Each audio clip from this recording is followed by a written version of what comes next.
Hi, good morning everyone. I'm making a video on this QSPM. Okay, I just wanna discuss several things about QSPM. The content of this video would include the following. Okay, the basics of QSPM. I will touch on positive features and limitations of QSPM, and moving on to the 6 components of QSPM and the 6 steps required to develop a QSPM. Now, I will try to be as informative as possible, simple, easy to understand, and straightforward. There are only 6 or 7 slides. Alright, so I do not intend to be too lengthy. Okay, we just want to cover what's important, what's relevant in developing a QSPM. Okay, now what is QSPM? Let me put this right here. Okay. What is QSPM? It is a tool. It is one of the many tools actually used by strategists to formulate strategies. Okay, and what this QSPM indicates is which one of the tools that's been chosen is the best one to adopt or to pursue. Okay, so that's basically what QSPM is, and moving on to the next topic in here is the positive features of QSPM. So what's the advantage of QSPM? Now, sets of strategies can be examined sequentially or simultaneously. Okay, if you recall the process of developing this QSPM, you started with the input stage. Okay, you needed to come up with your IFE and EFE, so that requires a lot of work. Okay, they need to look at each factors that affecting the organization, having to retain which one is important and having to eliminate which one is not. Yeah, and you also did the CPM ratios, and you have done your SWOT analysis. So as you do all these matrices, okay, you will be able to see the organization as a whole. Okay, what are the factors are actually affecting the organization from a few different ways. Okay, so these can be done, okay, sequentially, examine or investigate sequentially or simultaneously. So this is the advantage. Okay, and also it requires integration of relevant external and internal factors into the decisions. So in integrating these relevant factors along the way, okay, constructive discussion would take place. Okay, there would be differences in opinions, differences in method of doing things, but all these are relevant into coming up with strong alternative strategies. All right, so this is an advantage. The last one in here, okay, that I've selected is the adapting QSPM can be adapted by small and large size organizations. So it does not discriminate in terms of size of organization. Yeah. Now on the limitations, the first one, it says requiring intuitive judgments and educated assumption. Okay, now intuitive judgment, this is based on decision making based on intuition. Okay, not everyone can do decision making like this or make judgments based on intuition. All right, so our judgment can be cloudy because there are too many factors. So this can be quite disrupting. Therefore, this is a limitation. Educated assumption, they need to be well informed, okay, before arriving to a decision. all right, having to do various things, detailed processes. For example, the FEIV is very detailed. Each small factor has to be taken into consideration. Okay, this is being wanting to be well informed of the surroundings of the organization so that we can make an educated assumption.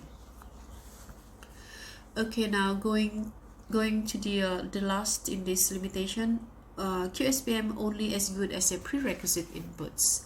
So what this basically means is that you know, the data and information that that has been gathered from the previous stage, okay, the input stage and matching stage, these are important in making QSPM valid or more realistic. All right, so in other words, QSPM is dependent on the types or the kind of data that we pull from input stage and matching stage. All right, so that's why it says in here QSPM is only as good as the prerequisite inputs. If the prerequisite inputs are not so solid, the strategies are not that solid as also. So that's the this is the basics, the advantage and the limitation of QSPM.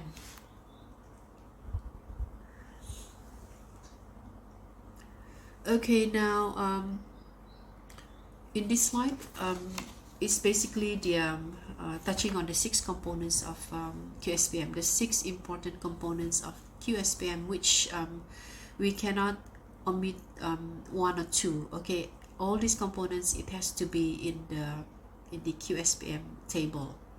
Okay, now number 1 and 2, that's from the input stage. Okay, and number 3 is from the stage 2 matching stage.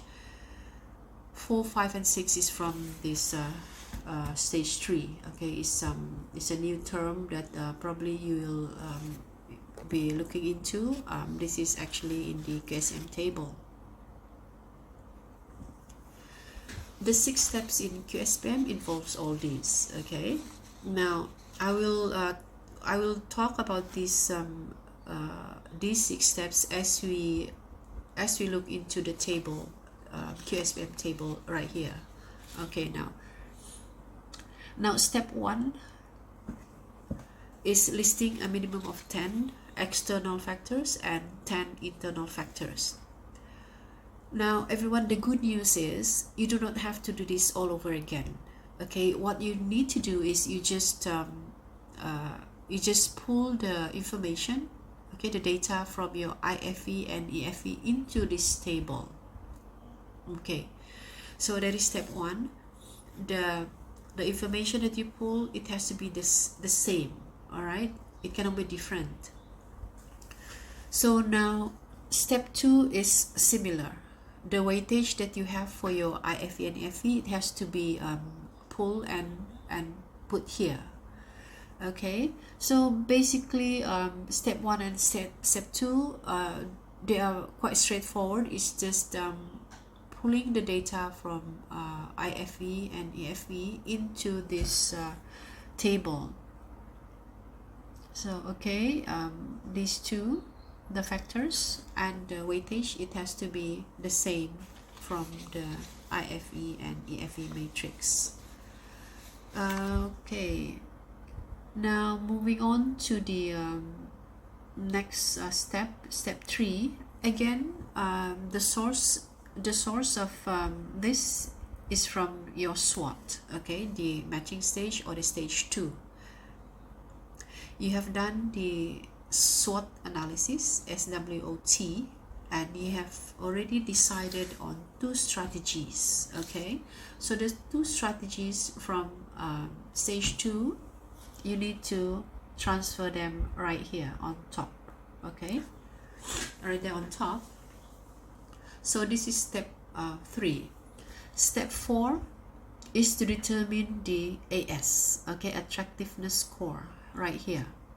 Okay, determine the AS that indicates the effect of each factor, effect of effect of each factor on the strategy. All right, so right here, affect each one of the factor on the strategies. Okay, there are two strategies. So what you do is you need to put the score. The score in here basically indicates your preference or your informed decision as to what is the weight for this particular, for each of the particular factors. All right, for example, in this table, O1 or opportunities number 1, okay, the score that is given is 2, so that indicates that it is only somewhat attractive to the strategy. Okay, the factor O1 is only somewhat attractive to the strategies right here on top. Okay, so you do this for each and every one of the factor, assign a score for all 4 quadrants. All right, so this is step 4. Now moving on to the next slide, we have step 5 and step 6. Okay, now step 5 is the coming up with the TAS, or the total attractiveness score. So what you do is it's kind of straightforward actually. So you take the weight, you multiply by the AS. All right, and you get the TAS for the strategy number 1. All right, so you do the same for the next strategy. You take the weight, you multiply by the AS, and you will have the TAS for the second strategy. Okay, so you do this for each and every one of the factors for all quadrants. Okay, so this is step 5. Now step 6, the final step, is to come up with the STAS. STAS is right here. This is the sum of all the TAS. Okay, the sum of all TAS. So what you do is you just add all the TAS score, and you will have the final sum right here. So how do you how do you make sense of this? The sum TAS reveals which strategy is most attractive in each set of alternatives. Yeah, so you will need to look at the higher, which one has the highest sum. All right, now if you look at this example of Facebook in here, the second strategy seems to have the higher sum, higher STAS. All right, therefore increasing commitment to data analysis, which is a second strategy, will have to be pursued by Facebook. Okay, so this is basically what it indicates. Yeah, so this is how you come up with a QSPM. All right, it looks very detailed. Okay, it can be simpler if we have all the information ready. So meaning to say, you must have done your input stage, which is the IFE, okay, and CPM, I think ratios. This is the input stage, and you must have done also the matching stage, which is stage 2, your SWOT analysis. All right, only then you will do your QSPM. Okay, remember QSPM is dependent on the data and information from the previous stage, prerequisite inputs. Okay, so I think that's about it for this QS explanation on QSPM. I hope you have it's straightforward enough. Okay, but if you do have question, you can go ahead and post it on Course Networking. We do have a column for you to post questions, so that is quite handy. So I will see you in the next video. All right, and thank you very much for paying attention, everyone, and stay safe.